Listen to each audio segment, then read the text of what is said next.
శ్రీరాముడు రావణుడి మీదకు యుద్ధానికి వెళ్తుంటే వర్షపు చినుకులు ప్రారంభమయ్యాయి.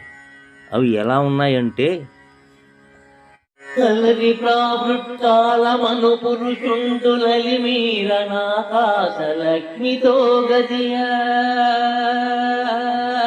కలరి ప్రావృత్కాలమను పురుషుండు లలిమీర ఆకాశలక్ష్మితో గదియ.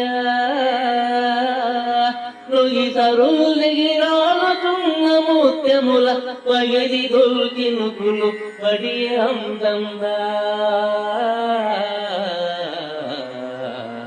కలరి ప్రావృత్కాలమను పురుషుండు లలిమీరనాకాశలక్ష్మితో గదియ.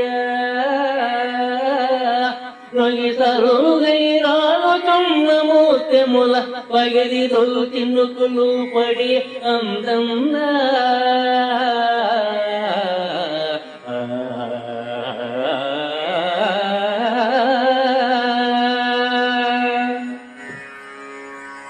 వర్షాకాలం అనే పురుషుడు ఆకాశ లక్ష్మితో కలిసినప్పుడు వారు ధరించిన ముత్యాల దండలు తెగి రాలుతున్న ముత్యాలలాగా అక్కడక్కడ తొలకరి చినుకులు రాలుతున్నాయి.